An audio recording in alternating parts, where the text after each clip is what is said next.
当一个公司不行的时候，老板有两种选择，一种是抱着一起死，另一种是和平分手。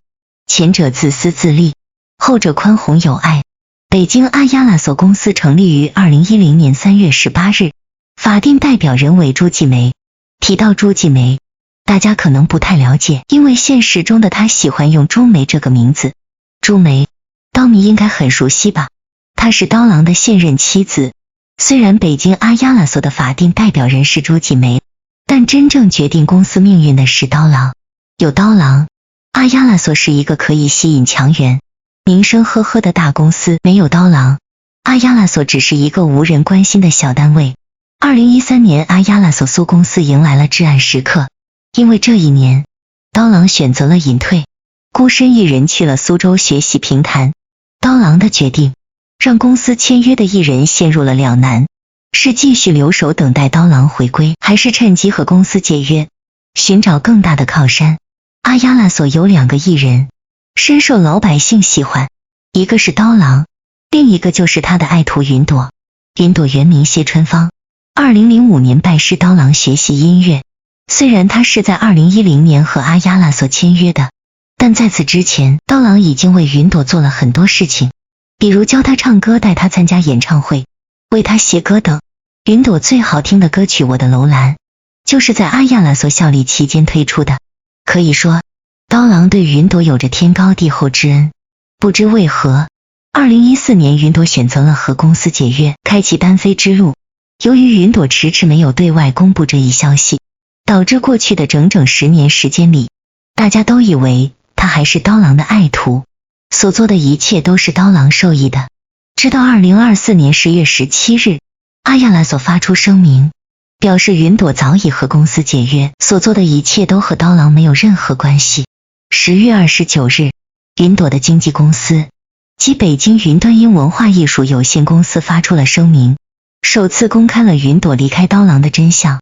具体如下：2014年，从云朵女士演艺事业长远发展的角度出发，北京阿亚拉索音乐文化发展有限公司主动提出，希望其独立发展。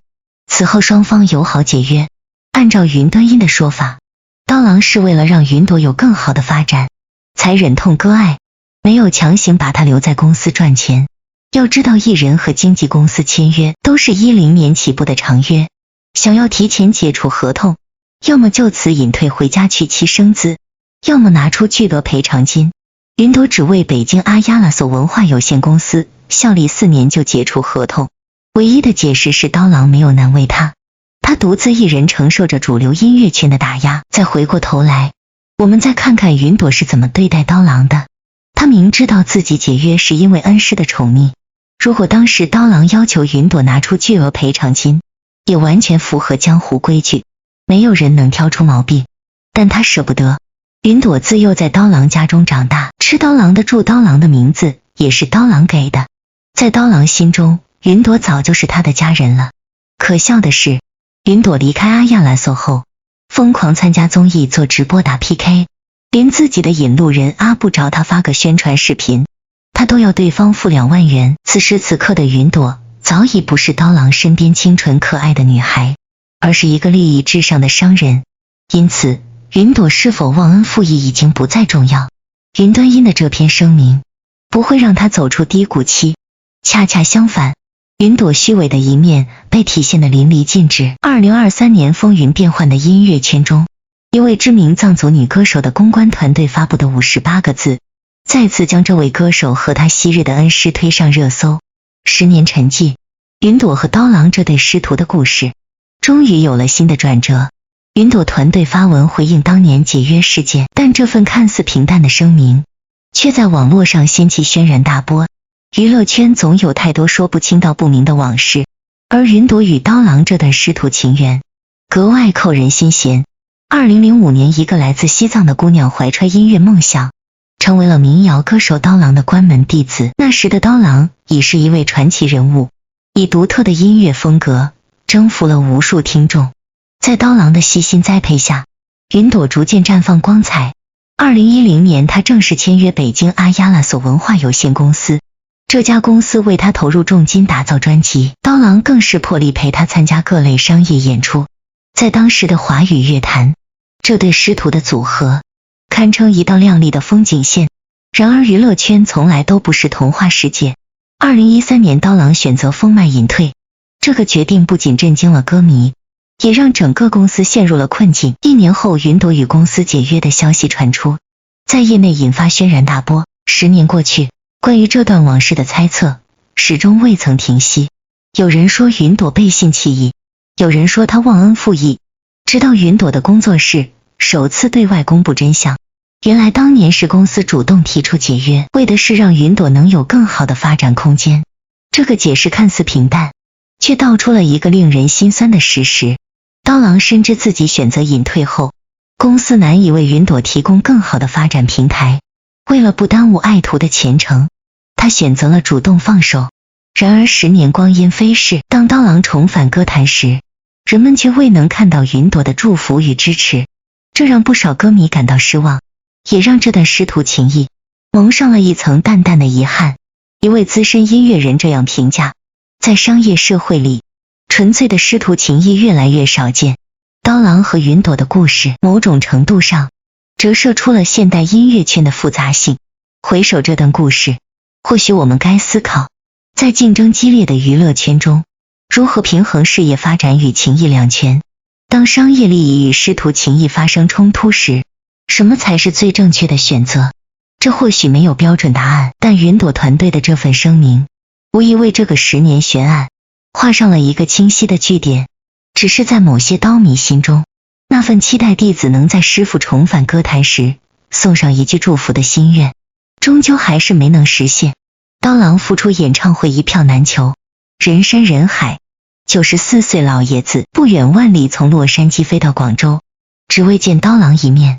83岁奶奶20多年刀迷至今依然在追随。如此种种，都不得不让人感叹，刀郎的魅力真的太大了。刀郎沉寂多年涅槃归来，创作了大热的歌曲《罗莎海市》，一时间引爆全网。歌词里那些极具讽刺意味的指向，淋漓尽致地把他多年的心声展露了出来。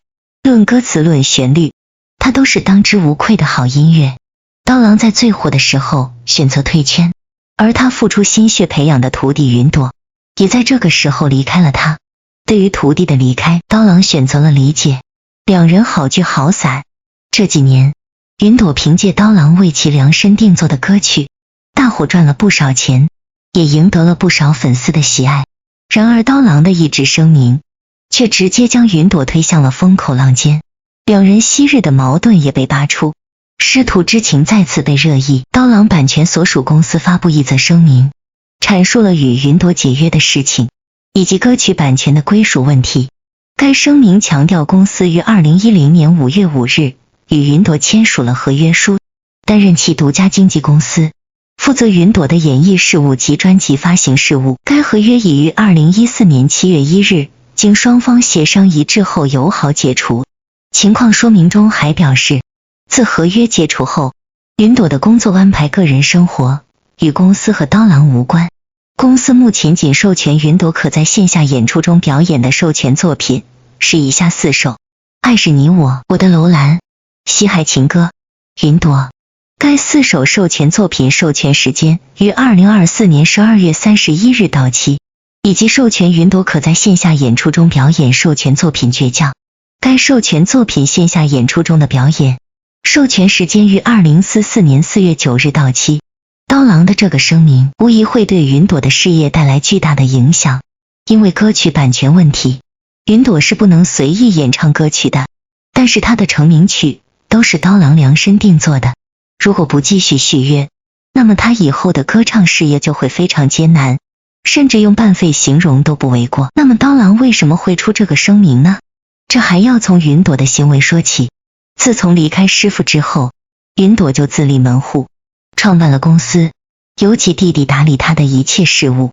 但是云朵对刀郎却没有任何感恩之心。刀郎在决定入驻某平台开演唱会时，云朵没有发视频欢迎师父的举动，而却只字不提。另外，刀郎开演唱会，云朵也没有表示，仿佛刀郎的事情和自己无关。这让很多刀郎的粉丝难以理解。离开师傅后，云朵一直利用刀郎的资源赚钱，而刀郎为了云朵的前途，一直选择保守解约的秘密，但是换来的却是徒弟的冷眼旁观，甚至还拉黑刀郎的粉丝。而云朵为了昆山演唱会，又不惜出来制造话题。试问这样的举动怎么能不让刀郎寒心？所以他一纸声明昭告了天下。10月19日，云朵在首场个人演唱会上回应了近期与刀郎的解约问题。舞台上他含泪感谢了刀郎，并哽咽称：我云朵永远是刀郎的徒弟。10年前，师父和师娘鼓励我要勇敢的自己去闯，并尽心尽力给我一切他们能给予我的帮助，此生我都会感恩师父和师娘的恩情。另外，云朵还演唱了歌曲《爱是你我》，唱到动情之处，她竟然跪在了舞台上。不过云朵的这些举动并没有得到刀郎粉丝的支持，很多人认为这只不过是他的表演。